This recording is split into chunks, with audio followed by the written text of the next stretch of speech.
Petticoat Junction.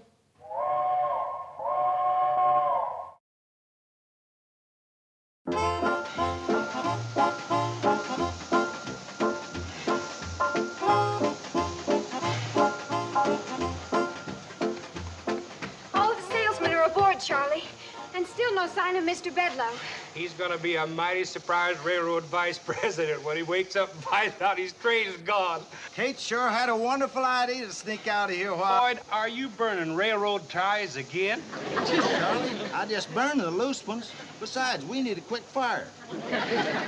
You go tell your ma that if she can keep Mr. Bedloe asleep just 10 more minutes, we're on our way to Pixley. Will do.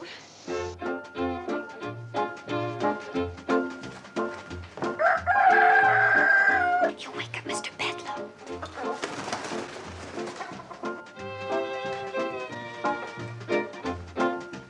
Everybody get on the train? Yes, Mom, but it'll be another 10 or 15 minutes before Charlie and Floyd can get up enough steam to pull out. We just got to see to it that Mr. Bedloe doesn't wake up before they leave. All aboard! That crazy bird. Phoebe, please, you'll wake Mr. Bedloe. Run get her a piece of toast. Oh, and hide Uncle Joe's Indian. He found it again. Did the train leave? Not yet. Is he still asleep? Yes, but Uncle Joe's fussing around. He can't find his bathrobe. Well, I loaned it to Mr. Bedloe. And you tell him that Mr. Bedloe is sleeping in the bridal suite and not to disturb him. Will Mom? Oh, Billy Joe, you start getting things ready so the minute Mr. Bedloe wakes up, we can quick serve him breakfast in bed and keep him there. But Charlie and Floyd and those salesmen ate up all the eggs. Oh, no. Oh, Betty Joe, go out and gather up some eggs, dear. Bobby Joe, you keep an eye on the upstairs. Okay, Mom. And you start cooking up some ham, bacon, and sausage, and try not to burn it. Burn it! Burn it! You keep your big beak closed except for eating.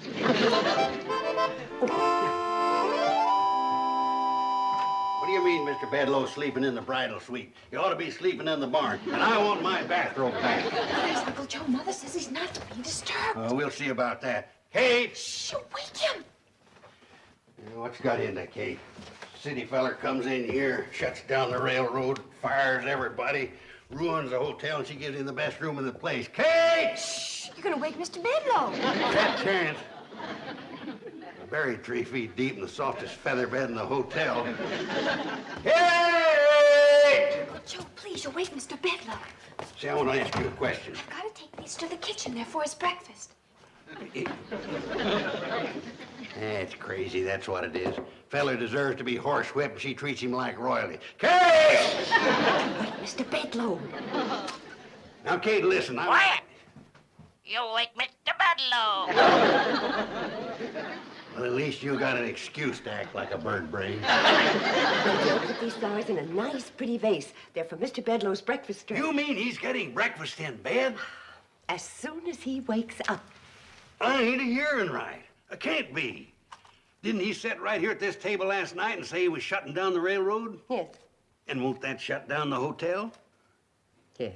Well, then what in the name of blue thunderation? Mr. Bedloe's awake. He left his eggnog tray outside the door. Eggnog tray? Well, we served him hot eggnog last night about midnight. To get him to sleep.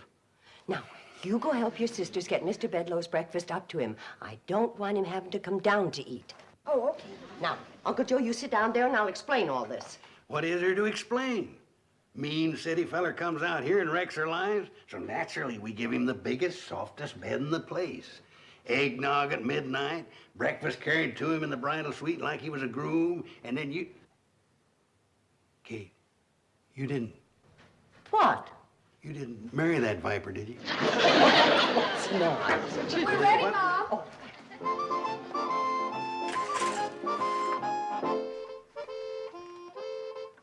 That's very nice.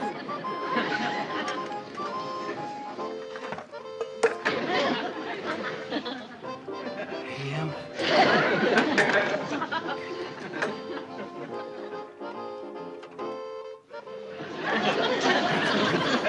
Now remember, girls, pretty smiles and happy talk. Ain't you going up and move his jaws for him so he won't have to chew? Joe, I'm doing everything for a reason. Now sit down and I'll explain. I know it looks like I'm being awful soft-hearted. Soft-headed. Before Mr. Bedloe can give orders for shutting down the railroad, he's got to get to Pixley. The only way he can get to Pixley is on the train, and the train is here. Now, if we... It won't work, Kate. I see what you're driving at, but it won't work. You can't keep the train here. It's got to go into Pixley to take those salesmen that spent the night here. Well, Uncle Joe... Now, your second mistake was in thinking you could change Bedloe's mind by being nice to him. Feller like that, you gotta outsmart, outthink. Uncle Joe... I got it. We'll sneak everybody but him onto the train and send it on into Pixley before he comes down. Kate, you know, putting him in the softest bed in the quietest room and taking his breakfast up to him was one of the luckiest blunders you ever made. It's playing right into my scheme. Who's blowing that locomotive whistle? My guess would be Charlie. He's the engineer. He'll ruin all my plans.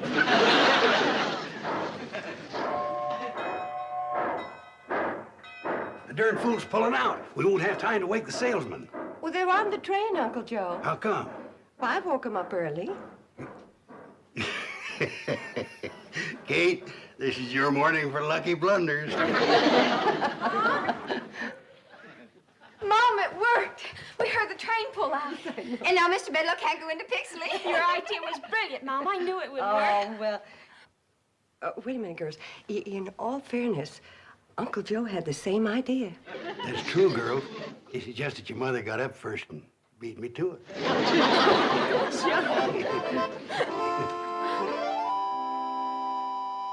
Morning, Mr. Bedloe. All right. Whose idea was it to run off with my train and leave me stranded? Mr. Bedloe, gentlemen are not permitted in the dining room in their robes. I am no gentleman, and this is not my role. Now, do I get an answer to my question? All right. We'll let the government settle it. Stealing trains happens to be a federal offense, and everybody connected with this conspiracy is in very serious trouble.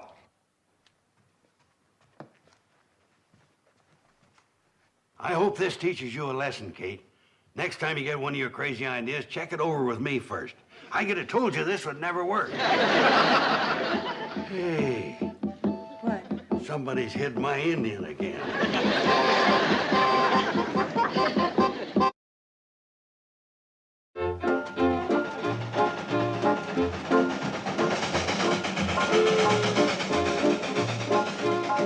Charlie, I feel kind of bad about us running off, leaving Kate to face the music.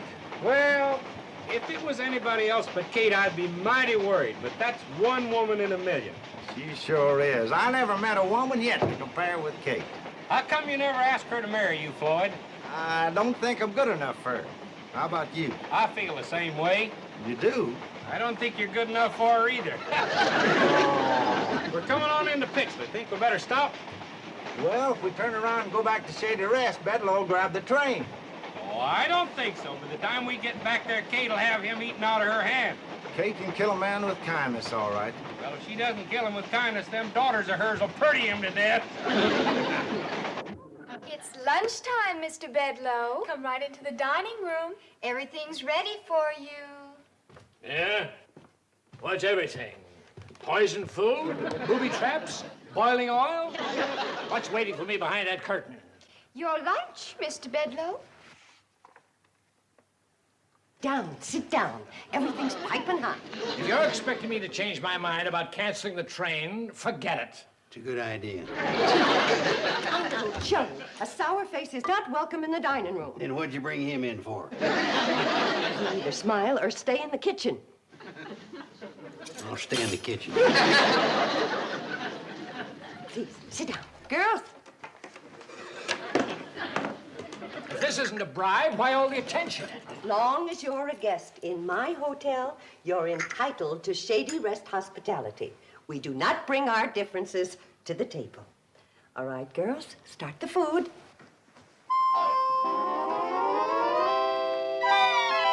More coffee? More pie, Mr. Bedloe? More cake? How about some more homemade ice cream?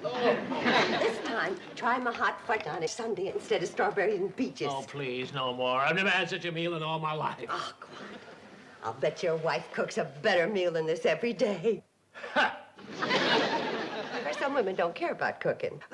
They're meant to just sit around and look beautiful. Ha! Now, don't tell me your wife isn't beautiful.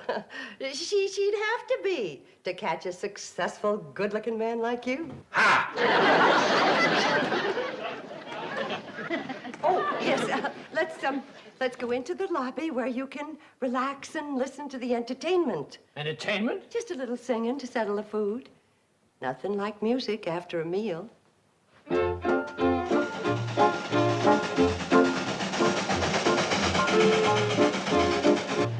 What are you trying to do? Jump the track and get a song wrote about you like Casey Jones? Well, I figure the faster we go through Shady Rest, the less chance Bedloe's got of stopping us. We're better than 20 miles out of Shady Rest.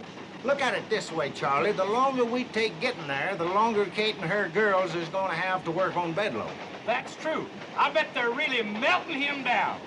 Oh, I'd sure like to be in his shoes right now. Floating like a zephyr on the soft summer air. Very nice. Lovely voice. All my daughters sing. Girls, Mr. Bedloe being a railroad man, maybe he'd like to hear a railroad song. How about this one? There's a train that runs through this wide valley that is loved by one and all. It's the train that starts way up in Pixley called the Hooterville Cannonball. Well, she makes her run through the dead of winter, through the summer, spring, and fall. Neither cold nor heat nor flood can stop her. She's the Hooterville Cannonball.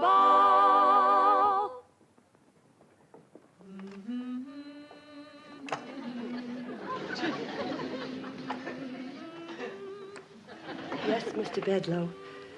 The folks in this valley depend on that train. It hauls the farmers' crops to market. It takes their children to school. It brings their supplies from town. And on Sunday, it makes a special trip just to take folks to church. When my 3 babies were born, who came screaming through the night to bring the doctor to my side? The Hooterville Cannonball. Her whistle speaks a language we all understand. To the children, it's a lullaby. To the young folks, a song of love. And to the old, a hymn of comfort. Mr. Bedloe, the folks in this valley haven't got much money. But as long as that little train runs, they'll never be poor. That's the Hooterville Cannonball.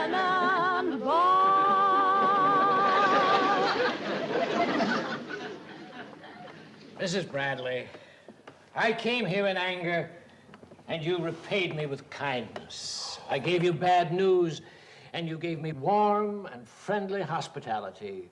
You and your lovely daughters have taken the time and the trouble to explain what the Hooterville Cannonball means to you and your neighbors. After all of that, could any man say, scrap that little train?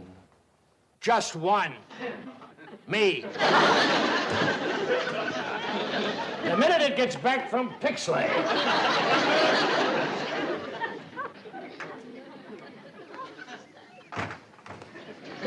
Oh, Mr. Bedloe, have a chair. Thanks. I will.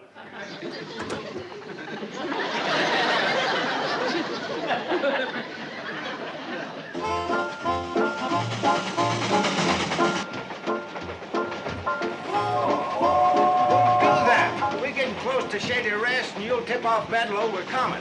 I think he knows it already, Floyd. Take a look. It's Bedloe. Right smack dab in the middle of the track. Think we ought to stop? Of course we're gonna stop, you smokehead. That's one of Kate's best chairs.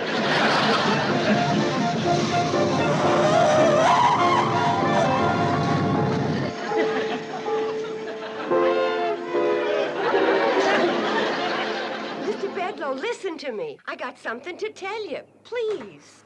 Wait a minute. Floyd and Charlie say they can't back all the way to Pixley. It'll be dangerous. They gotta go on to Hooterville. Fine, I can cancel the train just as well from there. Oh.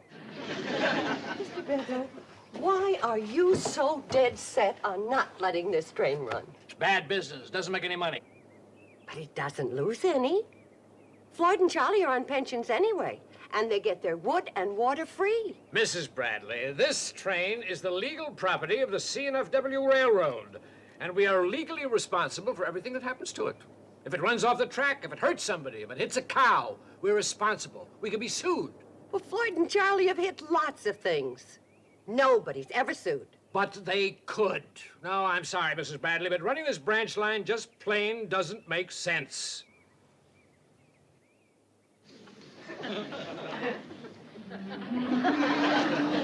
Doesn't it make sense to help folks when they need it? Bring the doctor when you're sick. Take little children to school. Forget it. It won't work. You go up there and tell those two clowns in the locomotive they got 60 seconds to get this thing rolling or I'll cut off their pensions. Guess you win, Mr. Bedloe. I always do, Mrs. Bradley.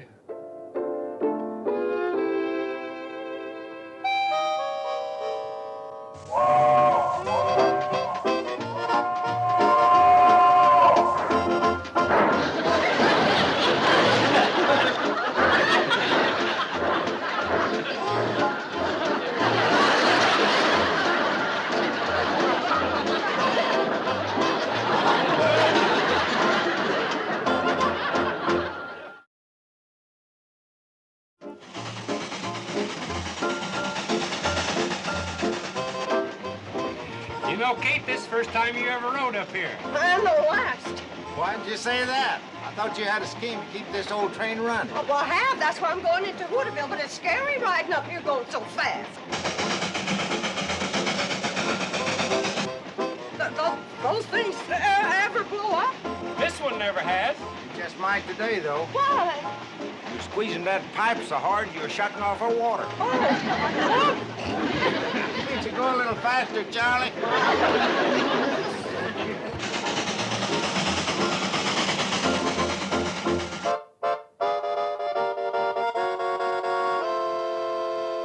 Hey, I suppose you think that was pretty smart, my sitting in that coach while the engine went to Hooterville. No, I thought it was kind of stupid myself. I ought to knock you over that railing. You shouldn't have said that, Bedloe. No? Why not? Because it scared me. Wait a second. Sit down. Okay. That stupid train the only way to get to Hooterville? No, There's another way. that's right. You mean somebody can take me? Yeah. I can take you. Now listen, old-timer. I didn't mean to yell at you. I know you're not in this with these other people. I can see you're an intelligent man. You can? Now, I'm willing to pay you. No, I didn't ask for any money. I know you didn't. I'm forcing it on you. Now, come on, let's get going.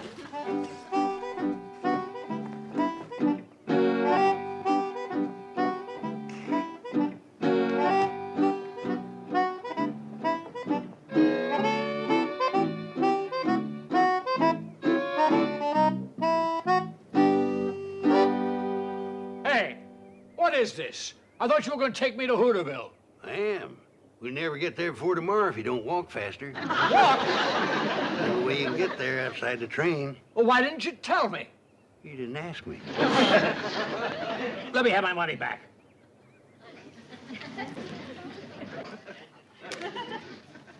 Indian giver.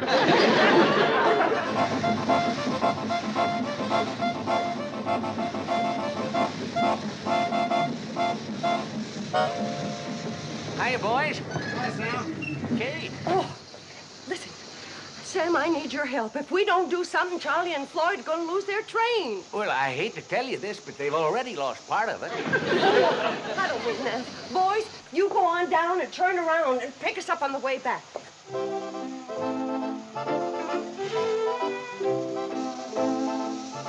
Hurry up, boys. All right, Kate.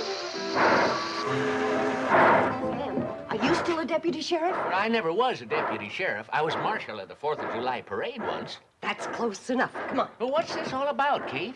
Come on, I'll explain. Don't worry, girls. I'll handle Bedloe. You know, fighting the railroad's a man's job. Hey, everybody. Mr. Bedloe got away. He's on his way to Hooterville. Oh, no. He found that old hand car and got it on the track.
Is he hurt? No, he's just all pumped out. He'll be all right as soon as he gets his wind back. We run him for 5 miles. Are you going to be all right, Mr. Bedloe? I guess so. Who are you? My name's Drucker. Hey, Marshal Drucker from Hooterville. Marshal Drucker? He's a lawman. Thought you ran a general store. Yeah, I do that, too. Also publish the newspaper. Yeah, plus being the postmaster. And he's the mayor? Never mind all that. No, if you're a marshal, arrest every one of these people. What's the charge? Stealing a train. You mean Charlie and Floyd's train? That's my train. Oh, I'm the official representative of the C&FW Railroads. Marshal Drucker, do your duty. Yeah, be quick about it. All right. Mr. Bedloe, I hereby serve you with these 27 summonses, complaints, subpoenas, and overdue bills. What for? For the damages caused by your train during the past 20 years, and for supplies furnished and services rendered thereto by the citizens of this valley, as named in the complaints, etc., in your hand. Why, that's ridiculous. Totals up to about $150,000. Now, I wouldn't call that ridiculous. Baloney. What judge would honor that? Judge Drucker. You!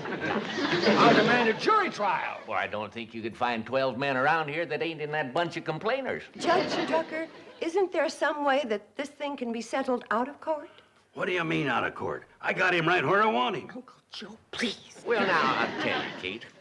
If Mr. Bedloe was to go quietly back to the city and let Floyd and Charlie resume running their railroad, I might be inclined to show a little judicial leniency and postpone these cases indefinitely. Oh, don't do it. Let's have a big trial. Lots of people. Be good for business. Well, Mr. Bedloe, what do you say? What can I say? You got me over a barrel. Well, come on, I'll back you into Hooterville. It won't be as fast as that hand car, but a heap less time.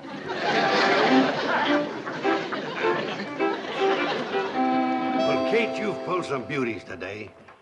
But letting him go was the biggest blunder of all. Well, you think so?